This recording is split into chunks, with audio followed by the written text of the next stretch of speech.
In September 1892, the vast Texas panhandle sprawled under a scorching afternoon sun, a land of endless grasslands and hidden canyons where a man could disappear if he chose to. Harlan Whitaker stirred from his midday nap in the old homestead he'd claimed after the war, only to feel the cold bite of a knife against his neck. At 60, a former Confederate scout hardened by years of battles and losses, he'd sought this isolation for nearly 2 decades, tending his sheep and burying his memories. But isolation had its limits, and now 3 Kiowa women loomed over him in his bedroom, their faces etched with desperation and defiance. These weren't fragile souls. They were fighters clad in frayed hides and carrying stolen carbines, their eyes burning with the fire of a people pushed to the brink. The leader, perhaps 28, clutched her side where blood soaked through her shirt a fresh gunshot that screamed trouble.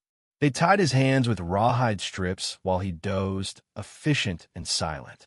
Harlan's heart pounded, but he didn't panic. Men like him had stared down death at Shiloh. This was just another unwelcome visitor. The wounded one, Tala, spoke first, her English rough but commanding, laced with the accent of reservation she'd fled. "You help us, or you die right here, white man." Her companions flanked her, one stern and watchful, the other younger, with a healer's pouch slung over her shoulder. Harlan sized them up. Tala's wound was bad septic, maybe in without aid. She'd be gone by nightfall. Why him? Why now? The question swirled, but begging wasn't his style. Instead, he met Tala's gaze. "You're leaking blood like a sieve. Another hour, and your friends here will be digging a grave." The youngest, Lonnie, barely 22, leaned in, her dark eyes widening as she spotted the spreading stain. "Tala, it's worse than we thought." The tough one, Kira, gripped her rifle tighter. "We should have ended him quick and taken what we need." But Lonnie, with her gentle hands and ancient knowledge of herbs passed down through generations in hiding, shook her head. "He has supplies. Look at him, nose wounds." Harlan felt the shift, the fragile balance of power teetering. These women weren't raiders by choice. They were survivors of broken treaties and endless pursuits. Harlan spoke calmly. "I've got laudanum, bandages, even a surgeon's kit from the war. But you'll have to cut me loose if you want me to use it." Tala laughed bitterly, swaying on her feet. "Trust a rancher who's probably fed the forts chasing us?" "No." Yet Lonnie's urgency won out. "We have no choice. He's right, she'll die without help." As the ropes fell away, Harlan wondered at his own motives. Why risk it? He'd lost his wife to cholera, his daughter to a fever outbreak back east. Solitude had been his armor, but maybe he was tired of watching life slip away untouched. They moved Tala to the kitchen table under the flickering oil lamp. Harlan's hands, steady despite the arthritis creeping in, laid out the tools: scalpel, tweezers, needle. Lonnie assisted, her presence a quiet force. Kira stood guard at the window, scanning the horizon for cavalry. As Harlan probed the wound a bullet lodged near Tala's ribs, Lonnie handed him cloths without a word, their fingers brushing. She was striking, with long raven hair and skin like polished bronze, carrying the weight of her people's fading ways. "You've healed before," Harlan noted, his voice gruff. "Kiowa women mend our fighters," she replied softly. "Your kind hunt them down." The surgery was tense, blood slicking the floor. Tala bit down on a rag, refusing to scream, her pride a wall against the pain. As Harlan stitched, Lonnie's proximity stirred something long dormant in Hema, pull not just physical, but deeper, like finding an echo in another silence. Their eyes met, and for a moment, the room held only them.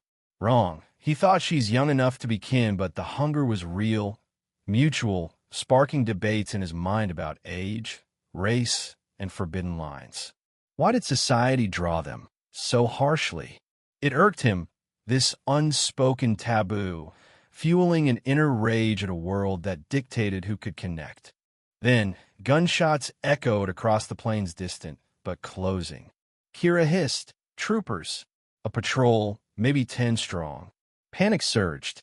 Tala, bandaged but weak, tried to rise. "They'll find us." Harlan's mind raced. These women had hit a supply train near Amarillo, killing a guard in self-defense, so he pieced together from whispers.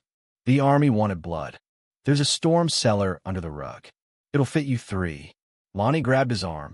"What about you?" "They'll suspect." Harlan wiped the blood. "I'm just an old sheep herder who hears nothing but wind." As hoofbeats thundered closer, the women vanished into the dark hole. Harlan scattered dirt over the rug, heart hammering. Captain Ellis Reed, a man he'd crossed paths with during Reconstruction, dismounted with his squad. "Harlan, you old dog. Still holed up like a badger." Reed's eyes were sharp, scanning for signs. "We're after 3 Kiowa escapees armed, dangerous. Raided a wagon, shot up my men." Harlan poured coffee, feigning nonchalance. "Ain't seen a soul, but coyotes." But Reed pressed. "Blood trail leads this way. They might have sought aid." The search began, soldiers overturning furniture, frustration mounting. Harlan's gut twisted one wrong find, and it was over. Then a private yelled, "Got something!" A bloody rag from the surgery, overlooked in haste. Reed examined it. Fresh. Kiowa weave. The tension peaked, Harlan's mind screaming betrayal or salvation. "That's from a lame sheep I put down yesterday," he lied smoothly. "Used it to wipe my knife." Reed stared, weighing old grudges against shared history. "If you're lying, Harlan." But doubt crept in. "We rode together once. Don't make me regret trusting you." They tore through the place for another half hour, finding zilch. As they mounted up, Reed warned, "Get a dog or something. Loneliness'll kill you slower than bullets." Alone again, Harlan lifted the rug. 3 faces peered up, Tala's with newfound respect, Kira's wary, Lonnie's warm with unspoken thanks. "What?" Tala demanded. Harlan shrugged. "Some fights ain't worth winning alone." But safety was fleeting. "They'll circle back," Kira said. Tala nodded. "We head south at dusk for the border." Harlan paused. Abandon his ranch? His sheep? Yet looking at Lonnie, feeling that pull, he said, "I know back trails. I'll get you there." The decision ignited inner conflict, loyalty to his country versus justice for the oppressed. It grated this systemic injustice, making readers fume at historical wrongs while debating personal ethics. They slipped out under a canopy of stars, for riders threading through moonlit draws, avoiding patrols. Harlan led on paths he'd mapped in solitude. Tala rode grimly, Kira scouted. Lonnie stayed close, their horses brushing. "Will you return to emptiness?" she asked during a water stop. Harlan gazed at the endless night. Maybe emptiness ain't all it's cracked up to be. She spoke of free Kiowa in the Mexican hills, welcoming a man of honor. Their words danced around attraction. Age gap fueling tension should he pursue? It provoked, challenging norms, stirring discomfort. At the Rio Grande, dawn breaking, Tala gripped Harlan's hand. "You are kin now." Kira nodded gruffly. Lonnie lingered, pressing a pouch of sacred herbs into his palm. For the lonely nights. Their kiss was fierce, tasting of freedom and risk, sealing a bond that defied odds. "Ride north to safety," she whispered, "or south to us." Harlan watched them cross, then turned his mount south. No more hiding, build a new life among them. Healing old wounds in shared struggle.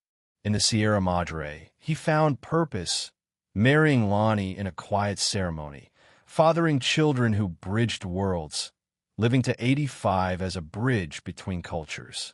His choice brought peace, proving courage mends even the deepest scars. What would you do in Harlan's boots, stick to safety or chase the unknown? Share your take in the comments below. Would you risk it all for justice and connection, or play it safe? Let's debate. Is crossing lines of age and culture ever justified? Your opinions matter. Drop them here, and let's keep the conversation going.